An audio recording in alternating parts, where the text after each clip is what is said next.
And welcome back, everybody, to another episode of the 2-Point Conversion NFL DFS podcast, previewing the Week 14 DraftKings schedule.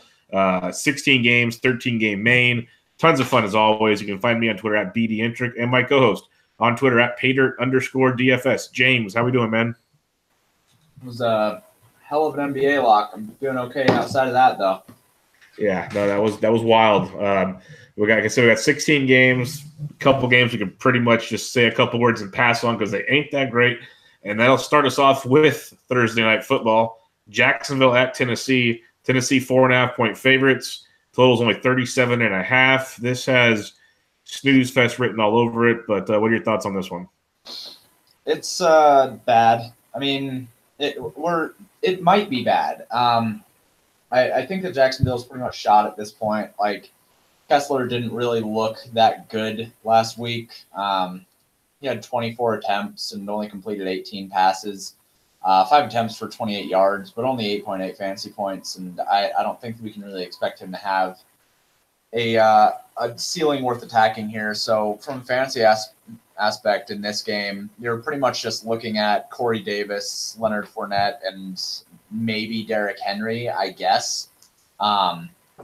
That's if you want to take the shot that Tennessee is going to be winning by a decent amount at home, which could definitely happen if you think that Jacksonville is terrible.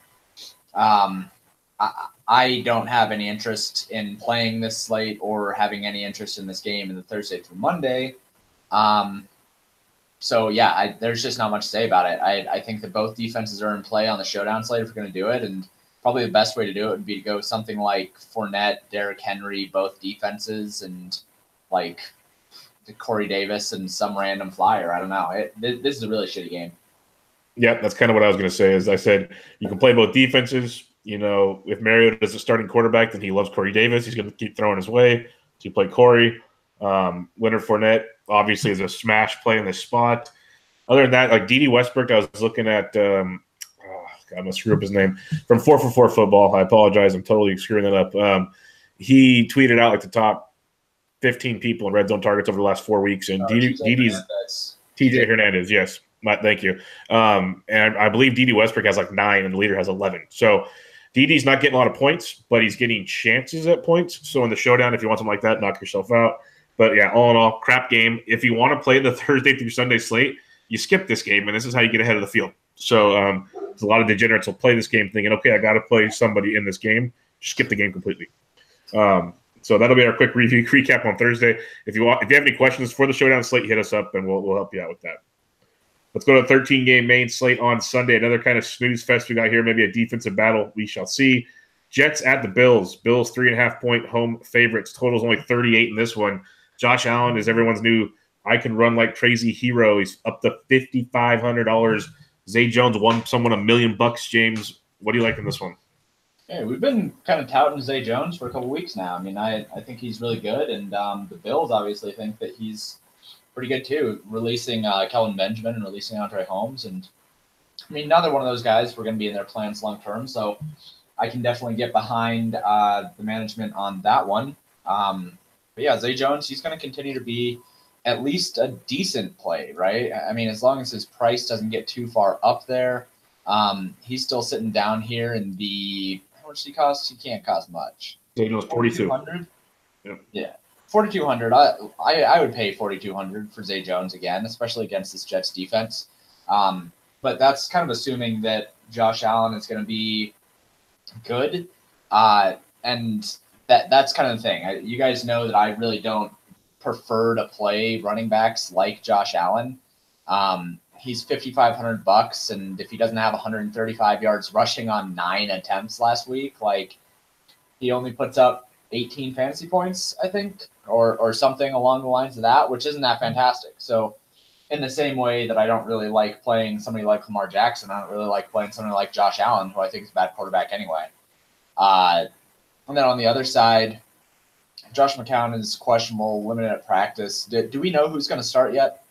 No, they have not answered that yet, no. All right. Yeah, there's just not much goodness in this game for me. Josh Allen is the only fringe play. Zay Jones you can have as a one-off. But then outside of that, man, neither one of these teams is going to the playoffs.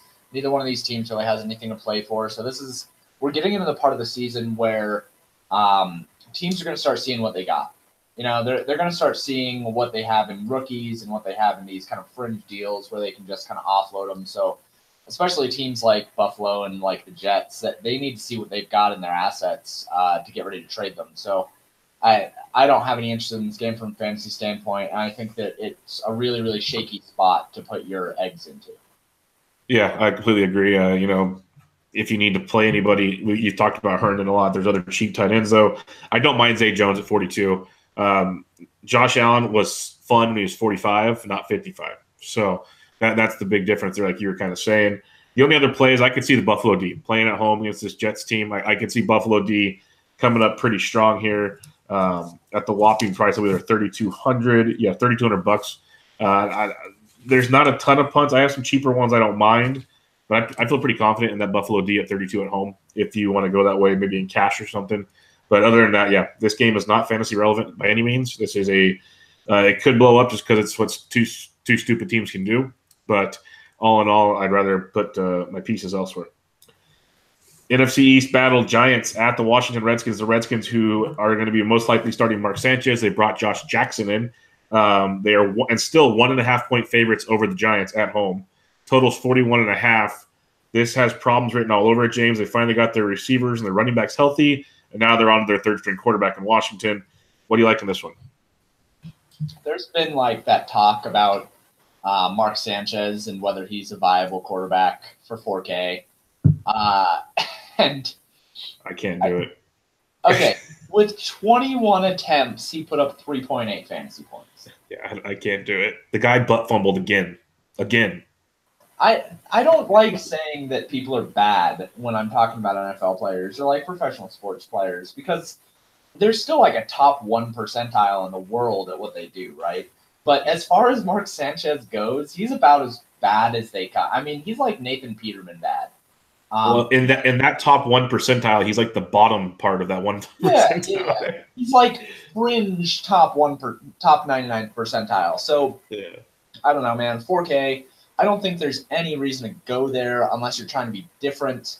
I do think that he's like a viable play. I mean, if you can get a quarterback at 4K, the upside there is pretty wild, especially considering what you can fit. If you go like Mark Sanchez, one of the cheap running backs, and then one of the cheap wide receivers, you can have literally whatever you want. So I don't think that's the worst idea if you're comfortable doing it. I don't like paying down for quarterbacks, so I won't be doing it. But I don't know, man. 4K for a quarterback is a really, really good price if you're considering the EV in the situation. But then we can talk about the situations that actually matter. Saquon Barkley at 8,900 is going to continue to be a good play, even on the road against Washington. The dude just shreds. He's so good, and his floor is so good. And without the Rams on this slate, he's probably one of the best plays you can have, one of the highest floors that you can have overall. So he's a really good play. Chris Thompson is going to be firmly in play again. Even if Mark Sanchez is really, really bad, it's not that hard to just dump it off to the running back. And we know that I shouldn't say that we know they're going to be trailing because we don't know they're going to be trailing because the Giants suck. But Chris Thompson would be my bet to be the running back to own on Washington. And then OBJ is throwing as many touchdowns as he's receiving at this point, which is hilarious and gross. But I mean, at 8,300 against Washington, he's going to see Josh Norman again, and he always tries his hardest when he sees Josh Norman. So he could be worth a play. But overall, I think most of this game is kind of just fringy and GPP relevant. It's not anything that you're going to really be prioritizing on this slate. Yeah, this is definitely not one of the smash games to play. It's kind of a pick and choose.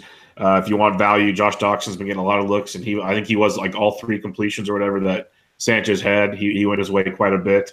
He's 4,500. I do like the Chris Thompson call. He did get 5 targets, but then had 3 for 18 in his first game back. I think they're trying to just incorporate him back into the offense. So 5,400 is not horrible there. There's a lot of other running backs I like this week. Like the only play I really want this week, and I might force this week, is Saquon, $8,900 bucks. Like you said, his floor is tremendous with the ceiling that's through the roof. Like this guy is insane at $8,900, and it's a Giants team or a Washington team that does struggle against the run. Saquon just can't be stopped right now, so I like him a lot at $8,900. That's about the only piece that I want of this game, because there's a couple other games, including the next one, that I like quite a bit. New Orleans at Tampa Bay. Tampa Bay is 8-point home dogs in this matchup. Total is 57.5. Lots of fantasy to like here, James. What do you got? I don't know if there's that much fantasy stuff to like here. Like, it's mostly on the Tampa Bay side, but since Mark Ingram came back, New Orleans is back to doing what they did last year, and they're not passing as much. I mean, I think that their run-pass split now, I think they're running like almost 70% of the time at this point and passing hardly at all. So that really, really brings a damper onto somebody like Mike Evans, somebody like Keith Kirkwood or Traquan Smith. Drew Brees, even at 6,600, I don't think is that good of a play, even against this Tampa Bay defense. Like, I think this New Orleans team is a trap this week. Alvin Kamara is the best play on this team, in my opinion, because even if they are going to be running it 70% of the time, right, he's still going to get his targets out of the backfield. And he's one of the only consistent receivers, even when they're running the ball a whole bunch. So, I mean, Alvin Kamara at 8,100 seems like a smash play here for me against Tampa Bay. He had like 20 targets earlier in the year or something egregious like that against Tampa Bay. Or no, that was against Atlanta. But we know his upside. I don't need to talk about that. Mark Ingram at 5,700 is probably in play as well, depending on how you think this game goes. He only had seven attempts last week against Dallas, but before that, he was averaging just about 12, 13 carries per game and a couple targets. So 5,700, not bad with the red zone work, but this New Orleans team, I think, is a trap. I think the passing game is a trap on him. And then Tampa Bay, we saw Godwin just go off last week, and if Deshaun Jackson misses again, Godwin's fantastic play at 4,900. I'm never going to have any quarrels with that. I do think that you can stack Tampa Bay up pretty well here, going with Jameis Winston, Mike Evans, and Chris Godwin. That sounds like something that I could get behind. But yeah, that's pretty much all that I really want here. And Jameis Winston at 6,200, I think people aren't going to want to pay that, but he's been fantastic since he came back. And I talked about it earlier in the year that, like, when we had these situations between Fitzpatrick and Ryan and Winston, the way that I was projecting was basically, okay, they're going to have the same average yards per attempt. They're going to have the same game plan, right? Like, one of them just might throw a bad interception. So Winston at 6,200 has that 400-yard upside and like 3 touchdown upside that Ryan Fitzpatrick had. So I like the Tampa Bay side a lot more here, but I can acknowledge that Alvin Kamara is still a fantastic play, and Michael Thomas is questionable, but I think he'll play, and he'll be a decent play, but I just don't think the passing game is really there right now at this point in the season. Yeah, they definitely have slowed things down a bit. They've become that team where it's like everybody gets involved, so it's not a main target anymore. These two teams did play in week 1. Tampa Bay, actually, I believe the final score is 48-40 in that one.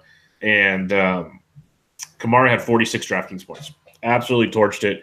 He had 9 catches for 112 yards. He had 29 on the ground, handful of a couple touchdowns there. So, yeah, a lot to like in that one. When you look at Michael Thomas in that same matchup, if DraftKings wants to get their shit, yeah, they're questionable. Scroll that down. He got you 42 DraftKings points. He was targeted 17 times and 16 for 180. Now, is that going to be reciprocated or duplicated? Probably not. But at the same time, even if you cut those in half, that is outstanding. So a lot to like on those two, but I agree. They do spread it out a ton more than they used to. You can beat Tampa Bay a ton in the tight end position. Arnold at $2,500 if you are game stacking, a nice cheap difference maker there. I do completely agree, though. I love the Tampa Bay side of this. Like you said, Jameis Winston's an absolute machine. Just Tampa Bay's quarterbacks in general, as I heard somewhere, if you combine the two of them for the season as a whole, they're like the second or third top quarterback in all of fantasy football. So a lot to like there. And in his last 2 starts, he's got 23 and 26 DraftKings points. So I don't mind him at all in this matchup versus New Orleans. Definitely play at 6,200. Like you said, people will not use him. I love Chris Godwin. There's reports coming out today that they might sit Djax for the rest of the season. So I'm guessing he won't play for sure this week. Maybe just be out for the rest of the year. So Godwin at 49 is outstanding. Humphries is still in play at 49. He got his touchdown. He's more of he needs the volume. Godwin's more the big play type guy, as we saw last week. But so I take Godwin all day at $4,900 over Humphries. So both could be in play. And then Brate's always a weapon at 35, but not always the main guy. But yeah, Jameis and Godwin's the 1-2 punch I want a ton of. There are a lot of pieces, like you mentioned, in this game that can be very, very interesting.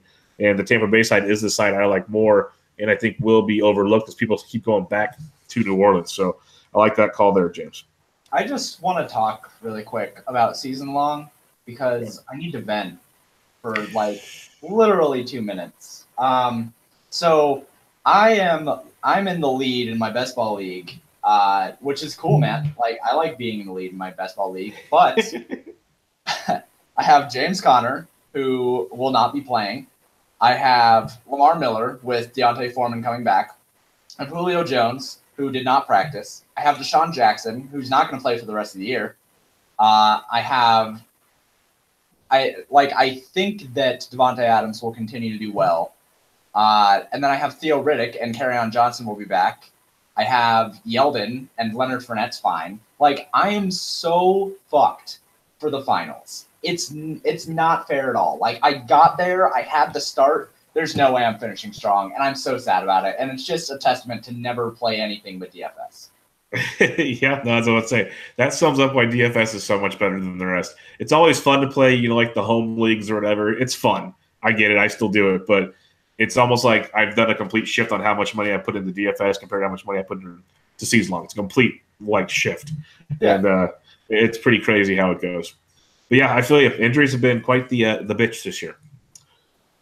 All right, back to the slate. An AFC East battle, New England at the Miami Dolphins. New England has struggled a ton here. They've lost, I believe, 4 of their last 5 in Miami. Tom Brady really has struggled at Miami, let alone this season. He hasn't really lived up to his price tag. It has gone down this week. But what are you liking in this one, James? As Miami's an 8-point home dog. Total is 48. 8-point home dog. Yeah, I mean, that probably sounds about right. The thing about Tom Brady that people like to talk about then kind of forget when it comes to game day is he's so much better when Gronkowski is playing and when Gronkowski is healthy. And we saw it against the Jets. Like, he had, going back through the season, he's only had a couple 20-plus fantasy point performances. And then he comes up with a 19.2 and an 18.94, and both of those are really close to being 20-plus, And with Gronkowski on the field, he's always been so much better. His average yards per attempt is better. His average yards per completion is better. His average yards per game are better. Just everything's better. So I think that with Gronkowski back and healthy, and we saw it help him last week as well, even though Josh Gordon got the touchdown. I think Tom Brady at 5,800 going into Miami, he might not be a great play, but I think he's a better play than people are going to say. Even if the Patriots end up losing this game, which I don't think that they will, I think this is going to be one of the win column for them. It just kind of seems like a situation where people are counting him out too quickly, and I just think that's always a bad idea to do, especially when we're talking about one of the best quarterbacks of all time. Speaking of Gronkowski, he's only 4,800, and I can't not play Gronkowski at 4,800. I'm sorry, I can't. Like, there's no way that I'm going to pass up on probably his lowest price in like the last 3 years or something like that. It's got to be close. 4,800 seems egregious. I don't care if he's a little bit beat up. He's going to play, and he's going to play well. And it's not like Miami has a bunch of talent to be stopping him on the field. Josh Gordon is, of course, firmly in play at 6K. He only had 3 targets last week, but he did bring in that long touchdown.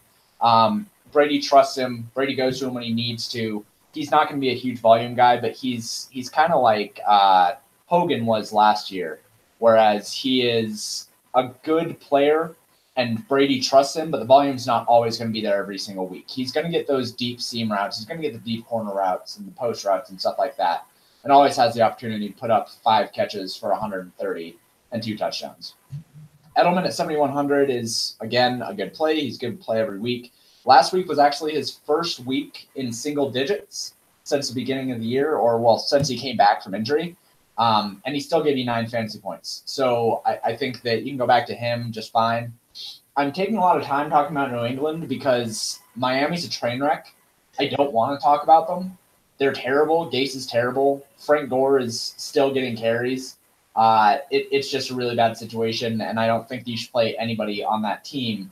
I'm not sure if you have other thoughts, but those are my thoughts on Miami. The only thing I'd say with Miami is Kenny Stills at 41, as annoying as he is. Tannehill does like him.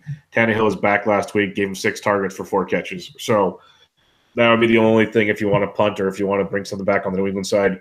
Look at Kenny Stills. Otherwise, yes, stay away. I'd love to say use Kenyon Drake at $4,500 because he is that damn good, but you have no idea he's going to get the ball.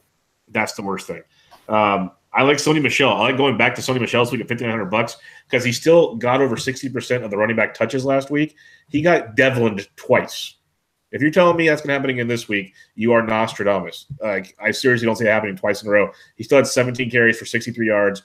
He got a catch for 7 last week, and literally 2 goal line touchdowns taken away from him. Give us one of those, he gets 14 points. Give us both, he has 20 points, and no one's complaining. So I'd go right back to Sony at 59 in a game where game script should be in his favor. So I like that a lot there in that price point. I think no one will own him because of how bad it was last week and some other guys in that price range.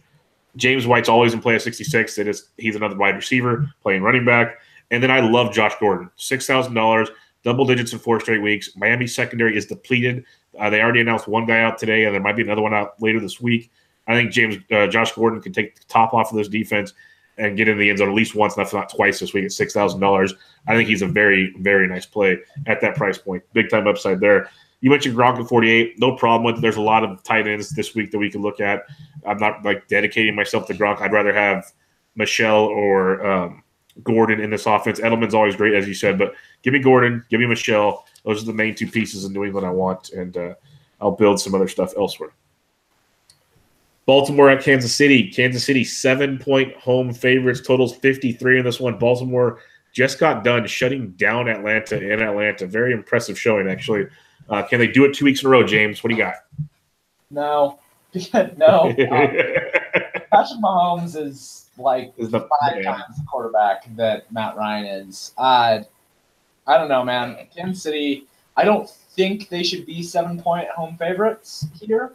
I understand that Kansas City gets 4 points against the spread, so on a neutral field, they're 3-point favorites against Baltimore. It's like, okay, that's fair. I guess I can see that. And that would be implying that Kansas City, if they played in Baltimore, it would be a pick-em.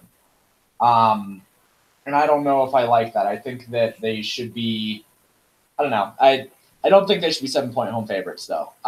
Baltimore did really, really well against Atlanta, but Atlanta doesn't have as many actual good skill players as Kansas City does. I mean, Kansas City is just stacked to the gills.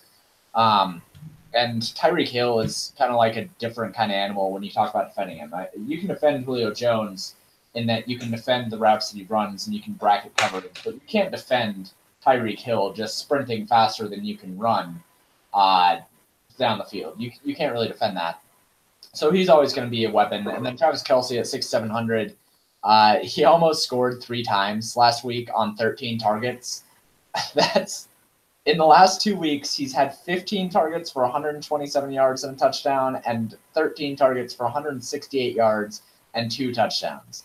And look, man, that's rad. He's not going to do that this week. You can mark my words on that right now. He's not going to have that kind of performance, but he'll probably do well, even though Baltimore has historically been really good against tight ends. But Kansas City, they're good plays. I think they might be a little bit contrarian this week, actually, with how well Baltimore did last week, and that's intriguing to me. The running back situation is something I probably don't want to touch at all in this game, but I will say that people are going to jump ship on Spencer Ware after one game, and that's a mistake, especially playing at home and 7-point favorite. He's only 5,200. We know the usage that he can get. He's really, really a good play on this slate if people are going to jump ship. If they don't, then I think there are other spots you can go. But with how many people are going to pay down to try to get the Pittsburgh situation and try to get their share of all these cheap guys, I think that Spencer Ware is a really, really good play at 5,200. And then at quarterback, Lamar Jackson did well last week, 17.5 fantasy points. 17 attempts for 75 yards and a touchdown, but he did have 3 fumbles, and he's starting to have those issues. And I do kind of wonder if the coaching staff is going to look at that and say, well, we can't have you doing that. We're going to have you run less. Yeah, I don't think that he's that good of a play 5,700, but I understand the play if you want to go there, especially if they have to come back from behind. I just don't think he's the guy. So in all, Kansas City is a good play. They're a good stack. They're probably going to be a little bit contrarian, but Spencer Ware is the best play in this game, in my opinion. And if you want to get really different, you can play the Kansas City defense because if Lamar Jackson is having to come from behind, he's not that good of a passer. He's not that good of a quarterback.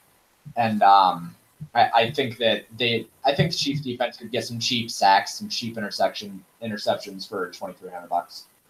Yeah, I don't hate the defense at all. I played them last week. They gave up a boatload of points, but they had turnovers. They had sacks. I think they still got you 8 to 10 points. So they're cheap. I have no problem with that at all. On the Baltimore side, Gus Edwards still at $4,500. He's the workhorse. The Chiefs defense, Doug Morton ran on him pretty well last week. So Gus Edwards at 45, I don't hate it. If you want a piece of the passing game, Michael Crabtree at 43, don't hate that either. But ideally, the Kansas City side's the side you want. As you said, Mahomes is a monster at 7K. Absolutely love that play. Spencer Ware, I like how you pointed out. People are going to fall off of him. There's a lot of cheap running backs you can look at. $5,200 is quite the price increase, but he still got like 70% plus of the touches last week, and I think it's still going to be a good 60+ percentage in Spencer Ware's favor. He knows the offense. He's comfortable in the offense. These other guys, they even brought in another running back because they don't like what they had as backups already. So I think Spencer Ware at 52 is very much in play for you there. Could be a nice play, kind of like Michelle, how people get bummed out about performance last week. Ware could be a nice piece of that puzzle. And then I love Travis Kelce. At $6,700, yes, he's not going to put up 40 points, but he still puts up wide receiver 1 numbers, and he's not priced like wide receiver 1. So this guy, it's a value every week that he takes the field, in my opinion, because more often than not, he's getting you 15+, if not 20+ DraftKings points, and he starts getting that 20+ range, and you're sitting pretty as hell. So I love Kelce at $6,700. I think that's a really, really solid play there this week if you pay up a tight end. Not everybody wants to. I think you can. Maybe start building around it that way, but I think it's a really good spot. All right, AFC South, Indianapolis Colts, who got blanked by the Jacksonville Jaguars last week at the Houston Texans, won 9 in a row. Texans 4.5-point home favorites. Total is 49.5. This is a weird game to break down, James. What do you like here? Well, I did say not to play Andrew Luck and T.Y. Hilton last week, and I hope that people listen to that. It's not the same team on the road. Andrew Luck is not the same quarterback when he's away from home. And it's going to be kind of a similar situation here. You know, the Colts go on a 2-game road trip, and last week's opponent wasn't tough, but this week's opponent is tough. I mean, Houston is a good team. They have a good defense. We know that. They can get pressure.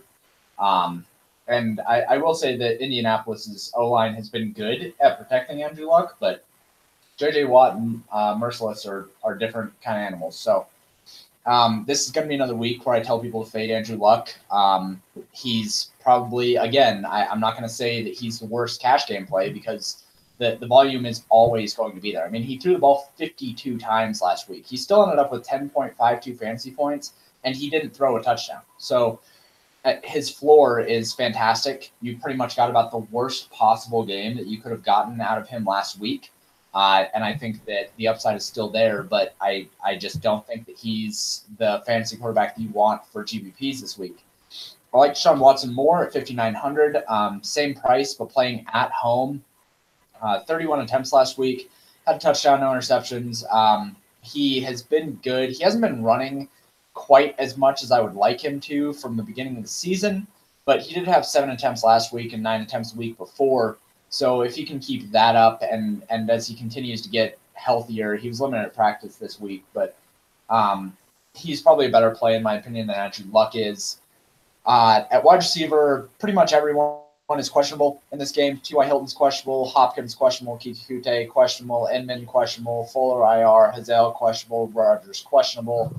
Everybody's questionable. The only person who really isn't questionable is Demaryius Thomas, but he's not really somebody who I think you want in fantasy right now, period. So Hopkins at only 7,800 is fantastic. I know that Indianapolis' defense has been good, but we know that Hopkins is mostly not like matchups don't matter for him. watch Coutie's health. If Coutie does play, then we see a pretty noticeable drop for Hopkins. But if Coutie is out, then Hopkins just lock and load again at 7,800 playing at home. I think that's fantastic play.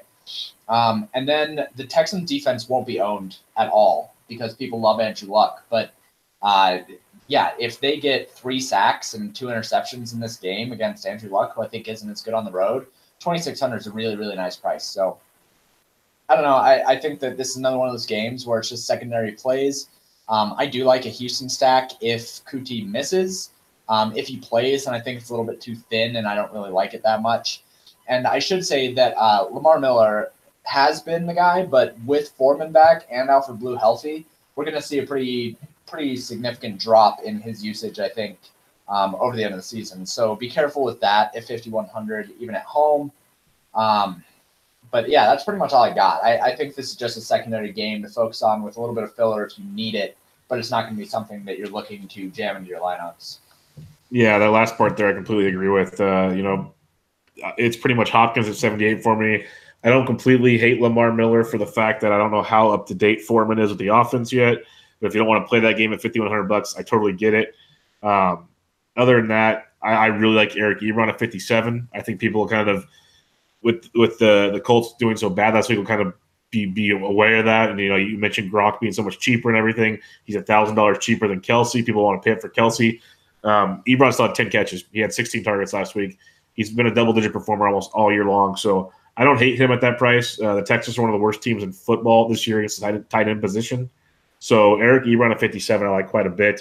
Otherwise, yeah, I really don't want a ton to do with this game. I can see the appeal to the Houston defense if you choose. The reason why I don't really want the offense outside of Hopkins or maybe Miller is they're running the ball more than anybody in the NFL right now. It is super, super, super slow down, and that just worries me. I think they're going to want to keep doing that to keep Watson healthy. That's my only concern. Watson's going to have one of those huge games here eventually, and he's going to get right back on the map. Maybe it's this week, maybe it's not, but I'll just stay away and take a different quarterback. So it's Hopkins, Ebron. It's about all I want in this one. Let's take it to Cleveland. Carolina at the Cleveland Browns. Cleveland 1-point home dogs. Total is 47 in this one. I don't know, but I'm intrigued, James. What do you like in this one? Yeah, this game could be a lot of fun, except for the fact that Carolina looks like trash. And people are talking about how Rivera is probably on the hot seat at this point, and he should be. I mean, we see Carolina. They have all of this talent. They have DJ Moore. They have Curtis Samuel. They have Christian McCaffrey.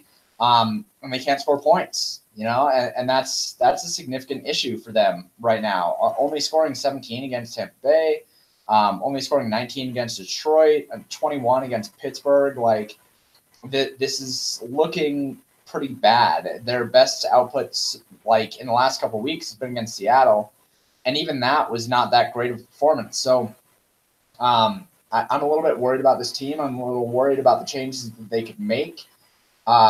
They're probably going to miss playoffs, RIP, but it's just like it looks nice on the surface. I agree with you, but I think Carolina's just playing really, really badly right now. But we don't really care that much about that for fantasy. What we care about is the fact that Christian McCaffrey continues to shred defenses.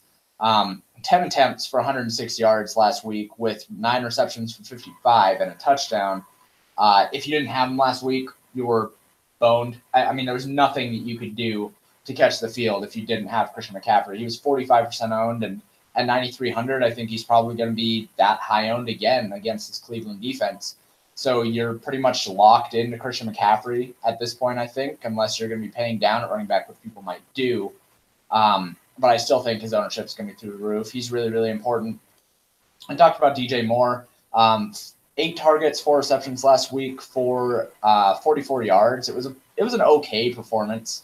10.5 fantasy points, but it's not what people wanted. And he needs to see the production from having that quote unquote wide receiver 1 role. And with Greg Olsen out, you would think that it would open up the offense a little bit, but something that does that brings Devin Funchess back into the equation. And the rapport between Cam Newton and Devin Funchess is better than what it is with DJ Moore. So I'm just really worried about the Carolina side. On Cleveland, I still haven't really been able to figure out who is Baker Mayfield's guy. 6 targets for David Njoku and 3 receptions, but he did badly. Jarvis Landry is 5,800, had 9 targets and 6 receptions for 103 yards, but I mean, that's the first time that that's happened in the year, basically. And I want to consider that an outlier until I see more. Antonio Callaway had 6 targets. Like, all these guys kind of just have the same amount of targets. So I don't know who I would want to really focus on and put consideration into on this team outside of Baker Mayfield and outside of Nick Chubb, who is obviously a good play. 9 attempts for 31 yards last week. They were trailing pretty much the entire game. I mean, there wasn't really much they could do about it. So he's going to go back to having 20 carries as soon as they have a game where they're leading, and he still put up 16 fantasy points last week. So if you're like me and you think that Carolina looks like trash right now and can't do anything right, then I think Nick Chubb is the best play in this game with Christian McCaffrey bringing it back. Yeah, I liked it a lot. CMC, $9,300. Finally getting the love you've been asking for since week 1, James. Finally, he's getting it. He's still a great play, and I think a lot of people aren't going to want to pay for that. So I think he's a very, very nice play. I don't hate DJ Moore. I agree with everything you said. He's kind of more of like a boomer bust guy. I think they're going to want to get him in there. If you don't want to play Funchess, you just want to play a cheap PPR guy to get you 10-plus points, Curtis Samuel has been a target machine since he's been inserted in there, even coming out of the slot or whatnot. So Samuel at 4K, I don't hate at all as a cheap wide receiver option, as he's been getting his love game in and game out. I do like Baker at 58. I like him a lot in this game. I think coming back home, last week was ugly. I think he really bounces back against a struggling Carolina defense, 27th in the NFL in passing right now, if you believe in defensive matter. I know we differ on that from time to time. But Baker at 58 is a really, really solid look there to go with Chubb at 67, as you said. And like you said, the receiving is nasty. Like, Njoku should have smashed last week, didn't. Still got 6 targets, but didn't. And that's the thing with Baker is he gets a lot of guys' targets. He spreads them all around. If you look at the box score each week, it is spread throughout the entire offense. So it's hard to pinpoint one. Njoku consistently gets like 5 or more targets. Landry gets 5 or more. But Callaway is the guy I think this week at $3,800. You're looking at a guy that stretches the field. Baker loves to go deep to him. He's done it many times. And we got to think about how Godwin beat Carolina last week. Callaway is kind of that version in this Cleveland offense. So if I have to pick one guy, I think going to Callaway at 39 is the guy to go to, trying to stretch the Carolina offense and burn him with a couple big plays in GPP. Do you play him in cash? Probably not. Godwin, you could have played in cash this week. I don't trust Callaway in cash. I don't mind him in GPP, though. So it's pretty much Baker, Chubb. I'd go Callaway. And on the flip side, CMC, and I don't hate Curtis Samuel if you need a pump wide receiver on the week. There's a couple other ones I like later as well, but I don't hate him at all. All right, Atlanta at Green Bay. This should be a fun one, James, with Mike McCarthy out of town. Is this where Aaron Rodgers wants to throw the middle fingers up and say this is how we do things in Green Bay? They're 6-point home favorites. Total's 47.5. I'm intrigued to hear what you have to say on this one, James. Total should be higher. I don't know why the total is below 50 in this game. Mike McCarthy getting fired, what I think is going to happen here, because Joe Philbin has said that he hasn't called plays in a game in like 20 years or something.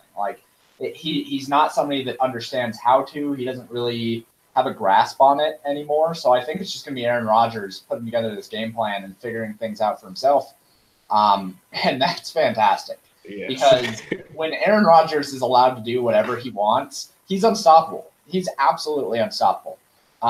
This is my favorite stacking spot of the entire slate, both sides, Green Bay and Atlanta, because I think that when you look at it, so long as Julio Jones comes back and has 2 good practices, I'm not going to be worried about him. But that foot injury has been a thing for 2 years, and that does worry me a little bit. But if I can get Aaron Rodgers for $6K, Devontae Adams for $8,400, bring it back with Julio Jones, and then probably have, Valdez-Scantling, probably. He had 7 targets last week, which is nice. That's fine. But I think that it'll probably be a little bit more. Or it'll go to Jimmy Graham. I don't know. I just think that Aaron Rodgers is just such a good play this week. And bringing it back to Julio Jones after he burned everybody last week that played him, including you and myself, and including Bucks. I want to give a shout out there because we were all on him, and that just sucks. But yeah, this spot is just fantastic. I think Aaron Rodgers gets back to calling the plays. He just kind of goes off. He shows everybody what Green Bay should have been for the last 3 years, and anybody in this Green Bay offense is worth a pick, including Aaron Jones, 7,200, playing at home as 6-point favorites. Only 11 attempts last week for 36 yards and a touchdown. Still put up 15 fantasy points, which is nice. his floor is really, really good at this point. So I think 7,200. Same sentiment as last week where I said that I liked him because he was a huge home favorite. He's a big home favorite here too. And we know that Atlanta has gotten shredded by running backs, so I don't see any reason to go away from that. On the other side, Matt Ryan only 5,600. I think he's plenty viable as well. It's not like Green Bay has been world beaters on defense. It's not like they have the best cornerbacks in the world. So going back to him isn't the worst idea in the world either, especially after getting shut down by Baltimore. This is kind of like when you go from doing something that's super difficult and super straining, and then you get to do something easy and relax a little bit. That's the difference between the Ravens and the Packers defense. So this game, I think we see the total rise. I think sharp guys are going to be on the over. I think it's probably going to rise up to 48.5, maybe 49, something like that. But this game is a really, really good one to attack, and I think there's a lot of different options. We just need to figure out the injury reports as they come out. Hopefully Julio Jones gets 2 good practices, and we can just kind of like fly with that. Yeah, I'm 100% with you there. I think Julio will play. He said it's something he's dealt with before. I've said it the last few weeks. As we get deeper and deeper into the season, a lot of guys aren't practicing until like Friday. Like, that's just how it's going to go. So I wouldn't – this time next week, we'll probably say Julio didn't practice with a foot injury again. Like, that's just how it's going to go with these guys for the rest of the way. But I think he's a phenomenal play at $7,900, still too cheap in a matchup against a very not-so-good defense. The Matt Ryan side of 56 is very interesting. I agree. Like, very, very intriguing. He's been a roller coaster ride, but when he's on, and he's played well against Green Bay before. So I don't hate that. If you want to stick on that side, you go with Austin Hooper at 43. Another nice look there. But yes, Aaron Rodgers is in the smash spot of all smash spots. A, he's facing a horrific defense. B, he's pissed off and it's his team now. So it's beautiful at $6,000. Aaron Jones, I love at 72. I think everyone's going to be pissed off about last week. He didn't get a ball after the first quarter. He didn't touch the ball again until like the fourth quarter. Somehow, I think by quarter 3, that's when the front office said, okay, we're firing Mike McCarthy. Like, this is ridiculous. Give our best running back the damn football. So I think he gets right back into the mix at $7,200. I like that a lot. And then Devontae Adams, MVS, it could be a lot of fun there. But I really, really like Rodgers torching around. It's one of those with Rodgers. You can go Rodgers and Jones. Don't even use a receiver and go get some receivers off the Atlanta side because Rodgers will throw it all over the place. It might be 4 touchdowns to 4 different guys. So you go get Rodgers, you get the running backs, so you kind of lock up the touchdown shares. That'd be kind of one way to look at it there in this stack. But this one could be a lot of fun. Agree. Watch the injury reports as things come out throughout the week and see where things go. But and listen to any beat writers coming out of the area when they interview Aaron Rodgers throughout the week. You might get some hints on what he wants to do or who he's enjoying throwing the ball to or something, because Rodgers does tip that off from time to time. So keep an eye on that. All right, we'll go to the afternoon. Denver at San Francisco. Niners are 5.5-point home dogs in this one. Total's 44. I'll kick us off here. Matt Breida is already out, which is nice to find out early. Jeff Wilson Jr. is going to get the start for the Niners. He is going to be one of the 3 squares this week. Yes, Denver is pretty good against the run. I'm not going to harsh on that. Honestly, if you want to play Denver's defense, it is not a bad play at all. No hate there at all. But we're talking about a running back at $3,800 who had over 24 touches against Seattle last week. His floor is tremendous. He has a 20.4 DraftKings points last week. He had 15 carries for 61 yards. He had 9 targets and 8 catches for 73. He walked right into that Breida roll, right into it without a blip. $3,800 at home. I see him getting a lot of love in this one because there's really no one else behind him. There's no one there. This is his job. Alf Morris has been a healthy scratch of late. Maybe he doesn't get a healthy scratch this time. It's his role, though. It's Jeff Wilson's day. At $3,800, I like that quite a bit. Marquise Goodwin is supposed to be back this week at $4,700. I don't mind it. Kyle Shanahan did come out. It's something you hinted at the beginning of the podcast. Kyle Shanahan came out earlier in the week and said, we know we're out of it this season. We knew this rebuild is going to take a little while. The rest of the season, we want to see what we have. So that tells me Pierre Garçon, out of the way, please. Dante Pettis, who's been really, really good the last 2 weeks, especially last week in garbage time. I'm pretty sure we're going to see a lot more of him the rest of the way. So I think Pettis at 44 is interesting. It also means we might see more Bourne. I think Pettis is the guy you want. But Bourne could be interesting if different things report throughout the week. But Goodwin at 47, Pettis at 44, not bad. I'm not saying you want to stack the Niners by any means, but there's value in this game where they can be explosive at home. Kittle's always there at 55. The main piece you want is Jeff Wilson at $3,800. That's the main guy.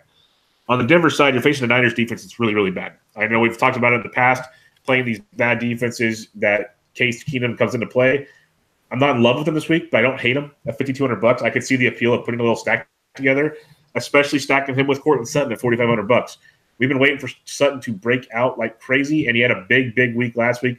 $4,500 getting you 18.5 DraftKings points last week, 7 for 85, or no, 4 for 85, 7 targets. He's had 5 or more targets in 3 of his last 4. And the important part, our boy Manny Sanders is out for the rest of the year. Achilles tendon today in practice, he's done. So Cortland Sutton is the guy. $4,500. I think he's a phenomenal play this week. Basically a free score at the wide receiver position. So you have 2 free scorers in this game. You got Sutton at a wide receiver, and you got Smith at the running back position. I like both of those. And then I love Phillip Lindsay at 63. I was all over him as one of my favorite running backs last week. I know we've loved him a lot this year. And only $6,300. Yes, he's got a price increase. Finally, DraftKings figured it out. He's facing a worse defense.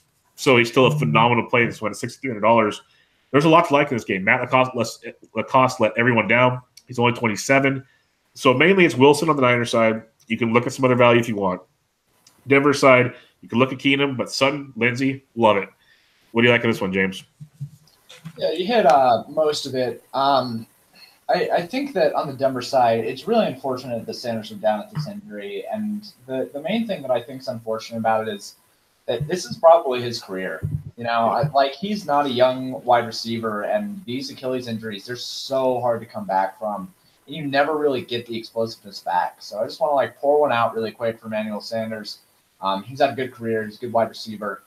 And Denver has some huge shoes to fill here. And Sutton isn't really an Emmanuel Sanders kind of guy, you know?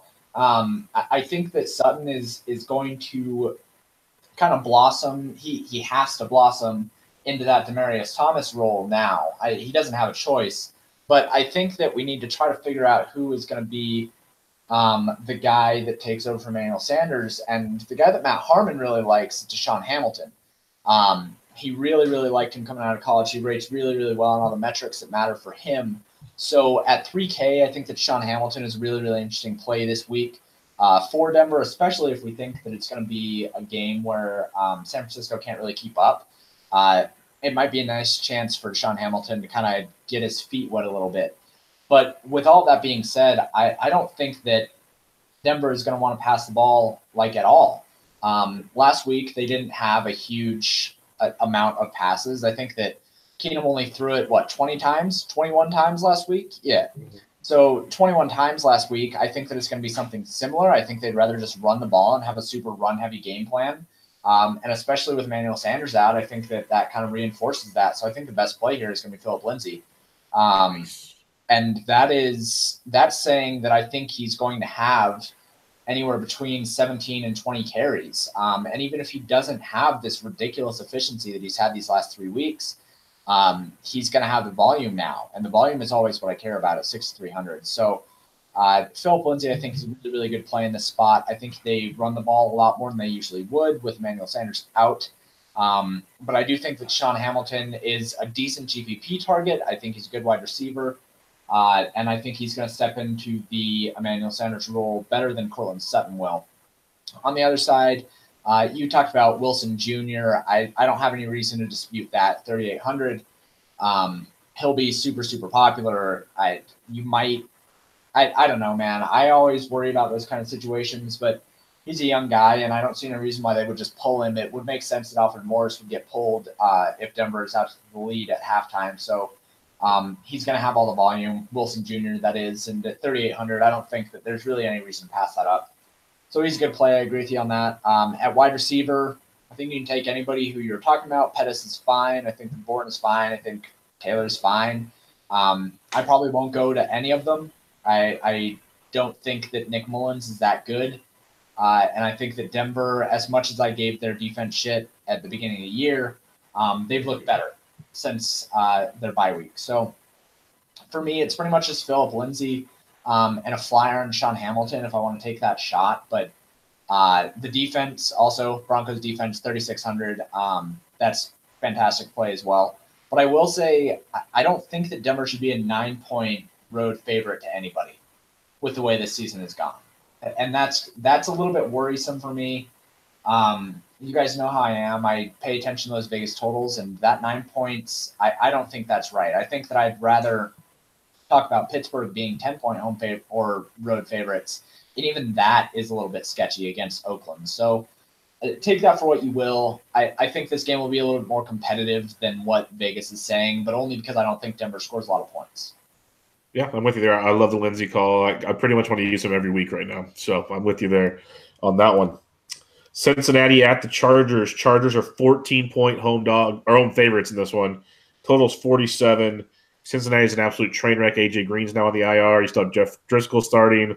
They're a mess. The Chargers' defense looks legit. They're coming off a huge win Sunday night in Pittsburgh. There's a lot to like on the Chargers side. What do you like here, James? Yeah, the Chargers side. I like the Chargers. Yeah, pretty much. God, Cincinnati's a train wreck. Joe Mixon was limited at practice, foot injury. It almost wouldn't surprise me if they sat him. Yeah, why playing? I don't understand why they would take any risks on him. AJ Green is on the IR. This is a team that will absolutely be seeing what they have in their younger options and in their kind of fringe options. So don't play anybody on Cincinnati. I think they're all really, really bad plays. I don't know who's going to play the snaps. I don't know who's going to get the targets. And projecting that forward, especially with Hugh Jackson in the mix, is just this team is a joke. Melvin Gordon is questionable. He's not going to practice. He's probably not going to play. There's no reason for him to play. It's going to bring Austin Eckler and Justin Jackson forward. Justin Jackson had 8 carries for 63 yards last week. Him and Eckler are going to be in a timeshare there. Eckler should not be 6,200 even against Cincinnati. It's just not really. And we talked about it earlier in the season. You remember when we were talking about if Melvin Gordon was going to miss a game? I think it was like week 6 or something. And you're like, well, Austin Eckler would be a lock. I'm like, I don't know, man. Eckler gets a lot of his production and a lot of his efficiency comes from seeing those kind of like weird defensive setups and those like 6 men in the box situations on third down and stuff like that. And his efficiency doesn't come from just like being the guy. Well, and most of his top efficiency was when he's on the field at the same time as Melvin. Right. That too. Exactly. Yeah. Like when he gets to be kind of like that change of pace, like catch the defense off guard guy. It doesn't come from him being the guy. So 6,200, I'm not taking Austin Eckler against Cincinnati, even if Philip Lindsay just destroyed them. Like, I just think there are better plays at running back. I would rather have Jeff Wilson Jr. as a cheap play and then like follow that up. Philip Lindsay's $100 more. Yeah, and Philip Lindsay's $100 more. I'd much rather have Philip Lindsay. And I'd rather have Wilson and CMC, or I'd rather have Philip Lindsay, like you just mentioned. Like, there's just so many more options that I'd rather have than somebody who's in a timeshare in that situation. Keenan Allen, 7,400 is too cheap. He had 19 targets last week, and I know that it was like a wild game. I like he's going to go back down to 10, 12 targets, but he's got 20-plus fantasy points in 4 of the last 5. And 17.7 in the other game. So 7,400 is kind of a joke price there, especially playing at home against a Cincinnati team. That's just not going to work out well for Cincinnati. So I like the Chargers side, but mostly just the passing. I don't really like the running backs. You can take another shot on Tyrell Williams if you want. He only had 2 targets last week. You can take a shot on Mike Williams. He only had 3 targets, but I think that the best way to do it is just take Phillip Rivers and Keenan Allen and just call it a day, because we know that that's what it's going to be, and that's the safest floor on this team right now. And against an awful defense like this, I think their ceiling is super high. Yeah, I'm with you there. Rivers is an outstanding play, and Allen might be the best play price point wise on this entire slate. Like, he's going to get you. I wouldn't be shocked if he gets you at least 8 catches again. Like, they're going to keep feeding him the ball. Ever since they came back from London and he lit people up for not throwing the damn football, he has just been an absolute monster. So it's the Keenan Allen show, and at $7,400, that is just stupid. Absolutely stupid. So, yes, you play Keenan Allen, you play Phillip Rivers. Even if it's a blowout, you get 3 quarters. That means they scored a bunch of points, and it's probably going to come off the arm of Phillip Rivers. So you enjoy it while you can. I honestly don't mind Justin Jackson at $3,800. 8 carries last week, 7 carries the week before. I wouldn't be shocked the way game flow could dictate in this one. He gets you 10-plus carries at $3,800 on low ownership. I think this could be a very nice spot for Justin Jackson in the GPP. If you want to be a little different here, and you want to be different off of the Jeff Wilson. I think Wilson's he's going to get you 20-plus touches, so it's hard to fade that. But Justin Jackson has 10-plus potential, and if it's a blowout in the second half, he can get you over 15 carries probably. And I think there's a lot to like there at $3,800. And then, like you said, Joe Mixon is questionable, and they have no reason to play him. If they don't play him, I don't mind Gio Bernard at $4,000. I know Cincinnati is a mess, but he'll catch balls out of the backfield. He'll get a lot of touches in the running game. At $4,000, that's a good cheap floor with Gio Bernard. It's not like a must play. $200 cheaper for Jackson, $200 cheaper for Wilson. But I did want to mention Gio Bernard at 4K. We've seen how well he plays when there is no Mixon, when he's the featured back. Well, he could have that role, and at $4,000 could definitely come through for you. All right, Philadelphia at the Dallas Cowboys. Cowboys 4-point home favorites. Totals 41.5. Pretty much. Well, I'll let you go on this one, but I think Dallas has their way in this one, but I could be totally wrong. What's your thoughts here? I'm gonna make this pretty easy. Ezekiel Elliott. That's what I was going to say. You could go to Amari Cooper if you feel like doing that. I don't have any problems with that, but it's just Ezekiel Elliott. I want nothing to do with Philadelphia. They are quote unquote healthy at this point with Darren Sproles back and all their wide receivers healthy. And you can go to Zach Ertz if you want as well, but I already said that I am going to go to Gronk for the most part. And if I don't play Gronk, I'm going to play Kelsey. So, I mean, Ertz might be a good GPP play based on ownership because I don't think anybody will have him here, but it's just Ezekiel Elliott for me. I pretty much hate every other piece of this game. Yeah, the low total is what scares me off. I really wanted to have fun with this game because Golden Tate finally broke out. We talked about they were giving him targets. It was coming. Finally had a big game, but it's like, okay, your team total is 19. What are we getting out of you? Ertz is a beast. $300 more, you get Travis Kelce, or you go down to Ebron or Gronk. It's really tricky. I'm not saying these aren't good plays. They could pop off, but I just see this being a slow-paced, back and forth. That's why Cooper's interesting, but like I'm with you. It's Zeke at $8,600. I think is a great play this week. I think they're going to give him the ball. He's going to get 20-plus touches, maybe 25-plus touches.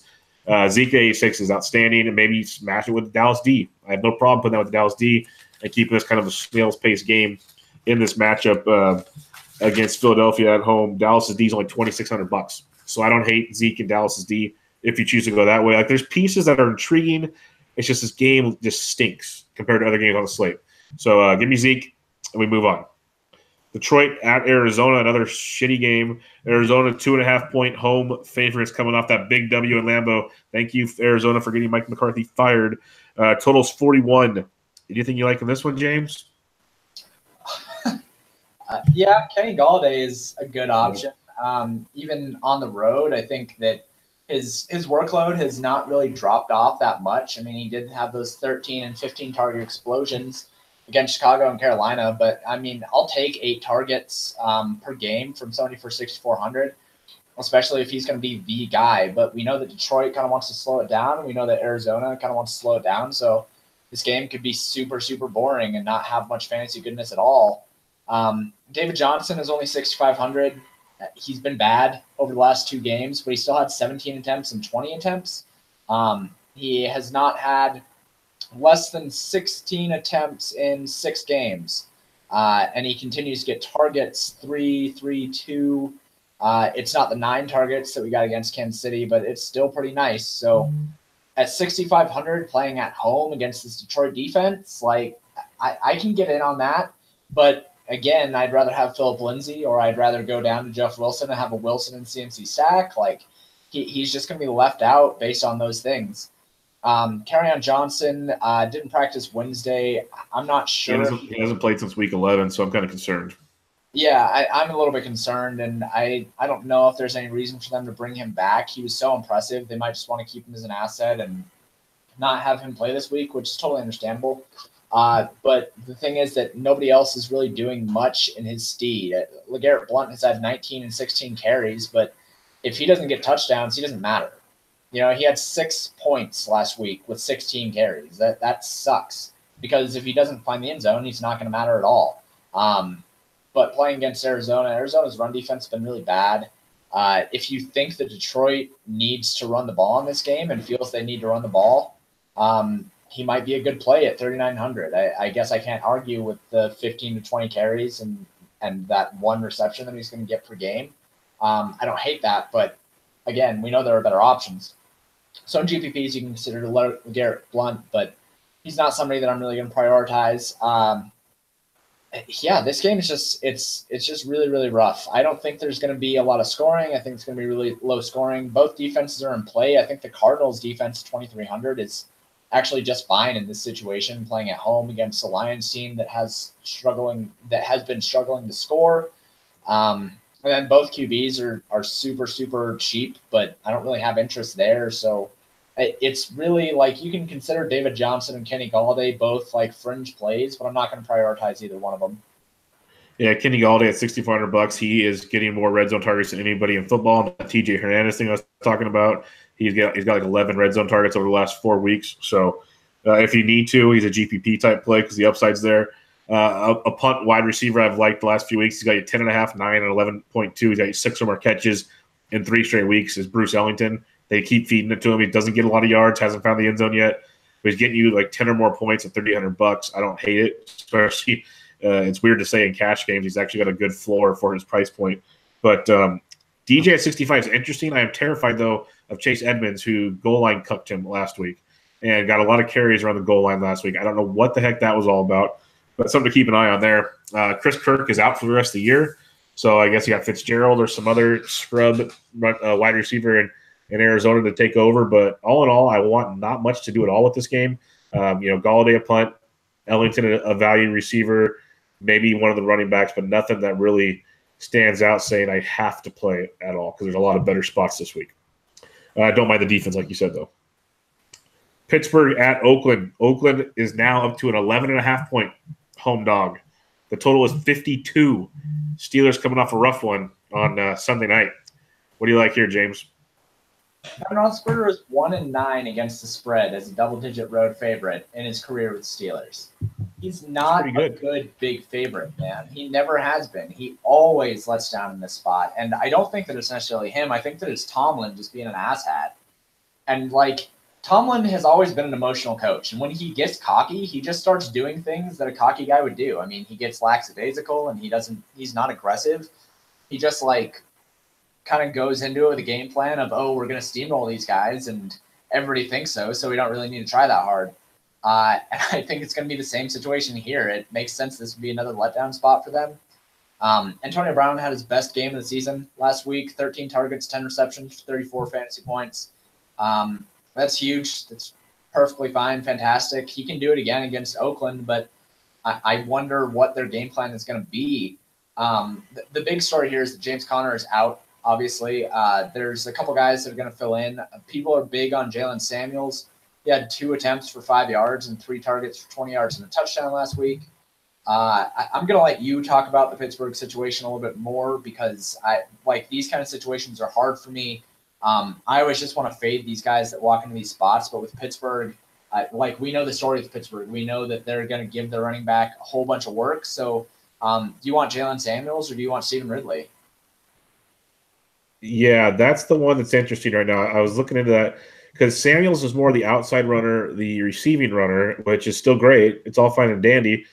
But say these guys play to the spread, they're going to run the rock. And that's where Ridley becomes very, very interesting. In a game that Connors came out, it was week 10 this year, Ridley had some serious look. He even had 8 carries this last game where Samuels only had 2. He only got 2.6 DraftKings points. But back on week that was week 10. Sorry, he didn't get it this week. Week 10, 8 carries for 26 yards, and that was just like in one half of football. So maybe he gets you 15 carries, and you never know if he starts busting. This is the Oakland defense. At $3,800, Stephen Ridley, I think, is a sneaky, sneaky play. Everyone's going to want Jalen Samuels, and I get it because he's got the PPR upside at $3,700. He's $400 more than Ridley. They're going to throw him the ball in the last few weeks. Like last week, he had 3 targets. He has had 2 targets in that Carolina game I just mentioned. 5 carries for 7 yards, 3 catches for 22. He had 11.9 DraftKings points in about a half of football. So the upside is tremendous in the receiving game, but I think there's a lot to like with Ridley also that'll go way under the radar at $3,300. I have no problem with either one. Ridley's a sneakier play. Yeah, okay. I would probably default to Ridley because I think he's going to have the higher volume, but I mean, I think we're going to see for the first time in a long time the Steelers are going to split up this work. And that's not a good thing because Tomlin's not smart enough to get his guys good work, I don't think. I mean, he's smart enough to – and I always get pushback when I say that Tomlin is an idiot or that he's not a good coach or whatever, but I don't think he's smart, and I don't think he knows how to split up work here, and I think that's why he always has bell cow. But I would probably go with Ridley at $3,300. Samuels will be in play, but I think that chalk's kind of getting overhyped. Overall, I think Pittsburgh is an okay play, but I do think this is a big letdown spot for them. On Oakland's side, Jordy Nelson did have 11 targets last week and 97 yards. He's back, I guess. I don't know. I don't really trust it yet, but 11 targets is a hell of a lot of targets. And then Jared Cook, 5,200 is fantastic play. He scored in 4 of the last 5 weeks. He is kind of the guy in the red zone. He had 8 targets last week and a touchdown. So his floor has been really, really good, even on an anemic Oakland offense. So I think you can go back to him just fine. But that's pretty much it. And I also think that people are going to play the Steelers defense, and that's a mistake as well. So yes. I think there's just a lot of mistakes to be made in this game as a trap, just like New Orleans is. Yeah, I think it's very interesting. I don't hate the Ridley call. I think at Samuel's price point, I'd rather have Wilson or even take a chance on Jackson with San Diego. But I do like Ridley at 33. I think you could definitely do something there. You mentioned AB and Juju. Those are all just fine and dandy if you choose to go there. I like the Jared Cook call as well because tight ends are getting to – you can beat Pittsburgh through the tight end quite a bit. Something to keep an eye on, Doug Martin did return to practice today, but he's pretty banged up. Jalen Richard at $4,100 coming off a 15-point game against Kansas City. He had 6 carries for 95 yards and 3 catches for 31. We know he's getting over 4 targets in every game over the last 5 or 6 weeks. So Richard at 41 is interesting. Not a must-play by any means, but someone to keep an eye on. If Doug Martin's out, definitely becomes much more in play in that one. All right, let's go to Sunday Night Football. Rams at the Bears. This should be a fun one. Bears 3.5-point home dogs. Totals 57. Give me your Sunday night showdown rundown, James. Yeah, so Trubisky should be back this week. They're saying that they are strongly – I don't remember the wording, but they said that they think Trubisky will be back this week, and that's good news for all of the Bears offense and this game in general. I think that opens up Allen Robinson. It opens up Anthony Miller. It opens up the tight end situation. I think that this Bears offense should be humming again. I have no reason to think that they don't. And it's not like the Rams have been world beaters on defense either. So I think that there's some upside in this one. It should be a lot of fun to watch and a lot of fun to play in the showdown. You can go both quarterbacks. I think that Jared Goff and Brandon Cooks is a good situation to go into. Robert Woods was the one that went off last week. But without Cooper Kupp, I think it's kind of going to go back and forth with them. And then obviously Todd Gurley is a fantastic play. He's going to be a fantastic play every week. It's nice to have situations like this where we can just kind of say it's the usual suspects. And there's not really too many injury situations that we need to consider here. I will say that Todd Gurley's backup, I think, is injured. Yeah, he's out for the year. Malcolm Brown. Yeah, so, I mean, it doesn't really, raise his floor or whatever, but it is going to give him an extra couple carries. And he's undisputed in that backfield at this point. So, in showdown, I think he's probably super, super important. But at the same time, the Bears defense has been fantastic. The front seven has been really, really good. So I'm not really big on adjusting my offensive projections based on defensive strength. I think that Goff probably takes a couple more sacks here, but I still think this Rams defense or this Rams offense is basically unstoppable under Sean McVay. So I think anybody's in play here. This should be a lot of fun. Yeah, I like this one a lot. You mentioned on the Rams side, it's like I always tell guys, like Woods I prefer for cash, Cooks for GPP because of the different upsides. But when it comes to getting to the end zone, it's like flip a coin is the way I look at it. But Josh Reynolds is really filling in there in the cup role. He's got 7 red zone targets in the last 3 or 4 weeks, so he's not getting forgotten either. So he's a cheaper piece for that pie. Gurley at $8,800 as the lone man is outstanding. You do respect the Chicago defense, no doubt about it, but it is a very intriguing play there. On the Chicago side with Trubisky back, Trubisky has been phenomenal at home. And yes, the Rams defense is good too. Having Aaron Donald breathe down your neck is not fun, but he's been really, really good at home. Might make him scramble, get out of the pocket somewhere where he's actually been more effective. So Trubisky is really interesting in that matchup, and that also leads to Tariq Cohen at $6,400. If they are getting pressure on him and he's got to check it down, that's very, very much in play for you. In the receiving side of things, I think Gabriel and Anthony Miller are cheap options there. On the regular slate, Gabriel's $3,900, Miller's $43,000. I think they're decent showdown punts as well because Trubisky likes to pass it around. He likes Anthony Miller quite a bit. So something to keep in mind if Trubisky is back in that one. Let's go to Monday Night Football. Good one here. We got the Vikings at the Seattle Seahawks. Seahawks 3-point home or 3-point home favorites in this one. Total is 45. Russell Wilson just continues to get it done. He's only $6,100 now. I think he's a great play. What do you like in this one, James? Yeah, I think this line is about right. Seattle's been good. They're always much better at home. Russell Wilson continues to have that just ridiculous efficiency, finding the end zone on like every other pass, which is just wild. That obviously isn't going to keep up, but he's always been somebody who's been good on limited volume. So I don't think there's anything wrong with playing him. This should be another fun showdown slate, something to watch. And Tyler Lockett is obviously the guy in Seattle now. With Chris Carson out, who was it that picked up the majority of the work last week? It's Rashad Penny, and they even said before the game they want Rashad Penny to get more roles, so $4,000 is not too shabby. Yeah. Rashard Penny would be the main target in this game. The Vikings defense has been good, but they've been better against the pass, and we love volume here on the 2-point conversion podcast. So Rashard Penny getting all that volume, and we know that he has the draft capital, so I like him a lot. Tyler Lockett is the other play on Seattle that I think you can go with. Doug Baldwin has just been bad all year, and he's been up and down. And I just can't trust him, especially on an island game. I would rather just let variance take over for me and let the field take him while I fade it. On the other side, Thielen was obviously fantastic last week. He usually is. Stephon Diggs was questionable all the way through. We'll have to watch the injury report because whenever he's questionable on the report, he does not have good games. Nope. Like he has to be entirely healthy in order to be at the top of his game. He's a route runner. He's really, really good at what he does. But when he has any sort of ailment, any sort of injury, he struggles really, really badly. So watch that. If he shows up on the injury report, just be cautious on that and probably load up on more Thielen. And then Kirk Cousins continues to be good, but not great. The volume just isn't really there, I don't think. So I don't really like the Vikings side as much. I love Thielen, obviously, but it's more about the Seattle side here for me. Yeah, right now I don't mind Dalvin Cook. You can get to the Seattle defense in the running game, especially the outside, and Cook's doing that running and receiving at $5,800. So I like him quite a bit in this one. And then I like Diggs on the outside. The Seattle defense is getting torched on the outside. So $7,300 for Diggs. Currently is healthy. He's not on the injury report at the moment. So I do like Diggs at $7,300. On Seattle side, it's Wilson, it's Penny, it's Lockett. I'm not as down on Baldwin as you are, but I get where the sentiment's at. But other than that, we echo a lot of the same things. But I really like Cooks and Diggs on the Minnesota side to go with Wilson, Penny, and Lockett on the Seattle side.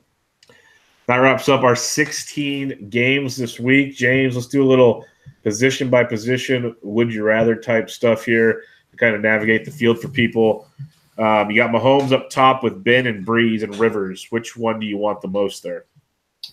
Mahomes. It's going to be Mahomes for me. Okay, and then I'm assuming Rivers second. Yeah, Mahomes, Rivers, Breeze, Roethlisberger. Perfect. Cam Newton or Jameis Winston? Jameis Winston right now. Winston or Aaron Rodgers? Aaron Rodgers. Aaron Rodgers or Phillip Rivers? Aaron Rodgers. Aaron Rodgers or Patrick Mahomes? Aaron Rodgers. Okay, I just want to make sure I'm just drilling the message home. Yep. You got Baker Mayfield or Matt Ryan? Matt Ryan. I think that's a shootout. All right. Other than that, the quarterback position gets pretty weak when you go past that, honestly. Like, if you want to punt, you probably don't want any of these guys. Let's say Eli Manning or Derek Carr. I'm going with Derek Carr. I mean, they looked better last week.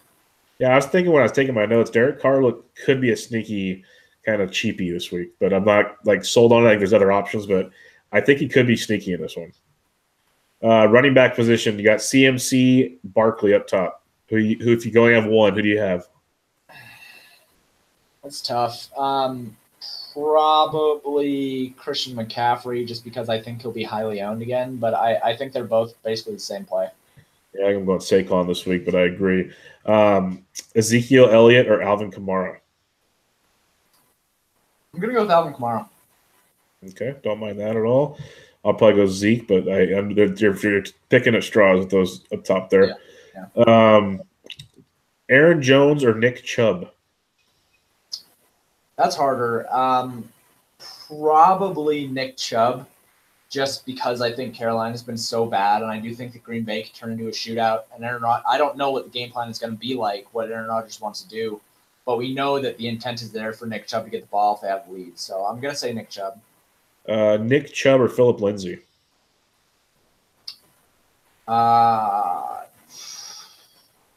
Probably Nick Chubb, just because he's a bigger home favorite. And maybe, like I said, I don't think Denver should be a 9-point road favorite here. So I think Nick Chubb just for that security, but it's really close. Okay. A kind of ugly one here. Spencer Ware or Lamar Miller? Spencer Ware, definitely. I like Spencer Ware a lot this week. Okay, I like it. Marlon Mack or Gus Edwards?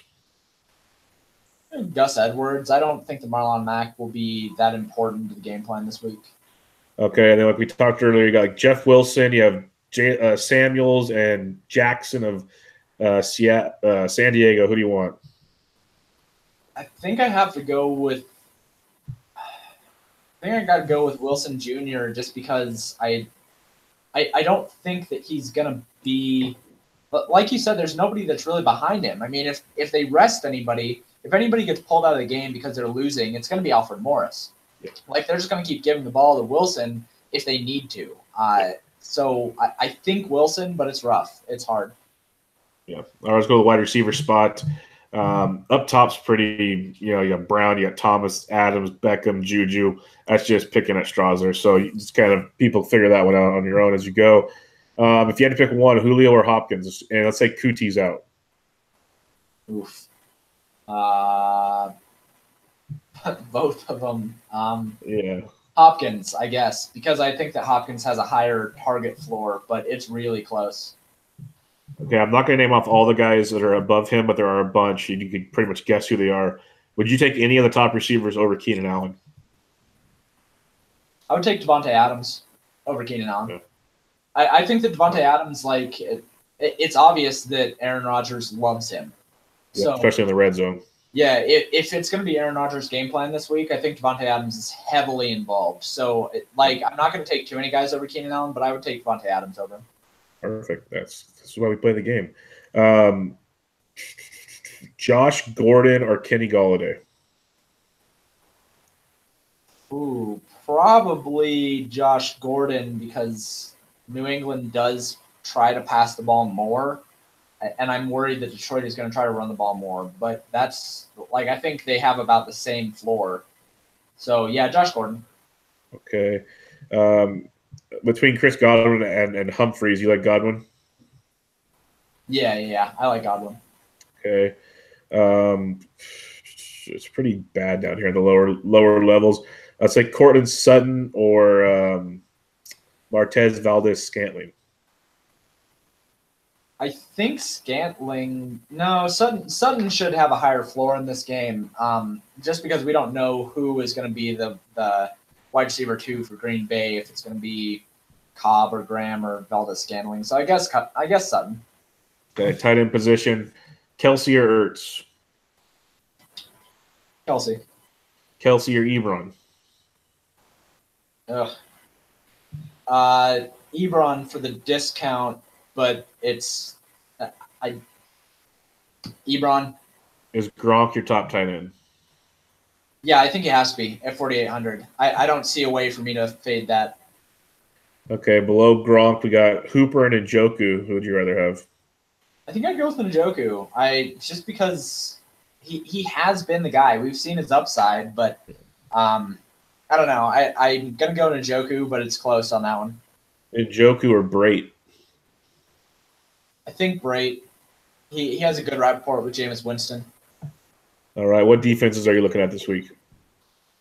Yeah, so I like the Broncos at 3,600. I know they're the most expensive, but it is a really good spot, and they are tied for 4th on sacks in the year, and that's one of the things that I think is most important when looking for a fantasy defense. And then when you go down, I don't think that a couple of these cheap defenses are bad. I don't think the Cardinals defense is bad playing at home against Detroit.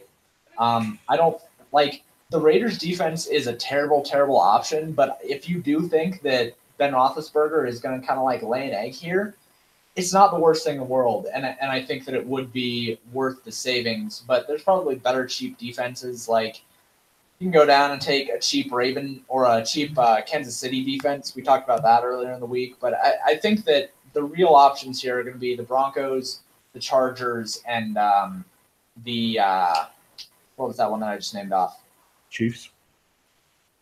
Yeah, Chiefs. Yeah, Chiefs are one of my favorite at 23. A couple others that you didn't mention. Dallas at 26 is interesting to me, and then Buffalo at 32. Like if for some reason you want to play low ownership defense, I think Buffalo at 32 could go way overlooked in this one. Yep. What are some of the stacks you like this week? Yeah, my favorite stacks are going to be Atlanta Green Bay, and it's not really close on that. If I were to do like max entry, that would be pretty much every single lineup that I would build. Outside of that, I can get down with the Tampa Bay New Orleans stack. If I'm going to bring it back with Kamara, I'd rather stack up Tampa Bay, but I think that that's an intriguing spot. And then Houston is intriguing if Kuti misses. If he doesn't, then I think they're kind of off the board. Kansas City is a really good stack, but I think as far as game stacks go, it's really Atlanta, Green Bay, and New Orleans, Tampa Bay. And then I think you could get weird with Pittsburgh, Oakland. If you think that game, like if you think Pittsburgh can actually compete on the road and do well on the road, you could bring it back with Jordy Nelson or Jared Cook and have like a really unique stack. Yeah, I'm with you on Green Bay and Atlanta, and then the Tampa Bay side of the New Orleans Tampa Bay game. And that Pitt one, I'm glad you brought it up again. It's interesting, Pitt Oakland, because the total is 52. So there are points. Vegas thinks there will be points in this game. So you can't just we can't just walk right past it like we kind of want to. But I think there's a lot to like there. The Chargers we talked about, and a couple other spots as well. But that Pittsburgh game can be very, very interesting. It's probably a matter of getting which correct pieces of Oakland is going to be the key.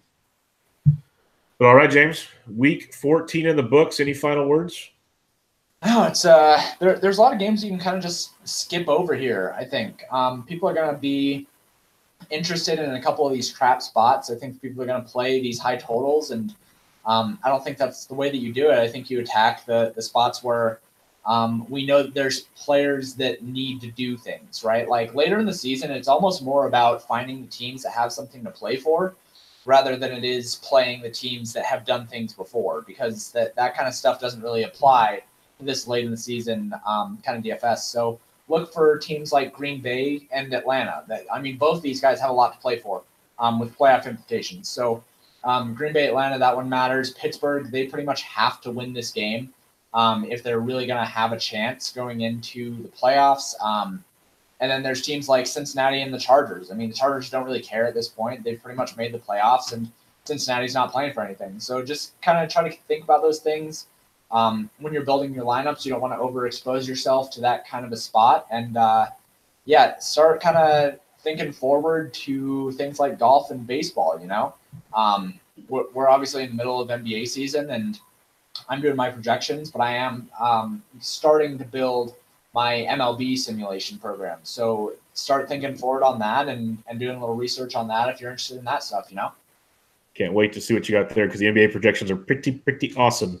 So I recommend everybody go check those out. And baseball, everybody knows I do my baseball stuff. James does his. Is very, very good with the model work as you'd expect. So, yeah, we got golf coming up. A lot of fun stuff and great point on making sure that guys care about their games.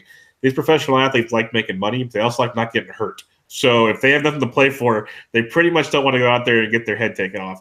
So there's a lot to keep in mind on that one. We saw it in recent weeks with some of these teams that are kind of surprised. Some people say they're surprising you, but then you look at their records like, well, they're in a race. There's a reason why they're playing out their heart. So keep all that in mind. And again, if you have any questions, James is on Twitter at Pater_DFS, always available to answer your questions. I'm on Twitter at BDintric. We have a Slack chat for these sports DJs. It's free if you need to get in there. There's always guys talking about stuff that you can't get a hold of on us. Other than that, check us out on Twitter at 2 Point Conversion Pod and iTunes, all the listening places you can go to. Give us a rating and review. We'd much appreciate it. But this was the Week 14 DraftKings preview. Catch you guys later.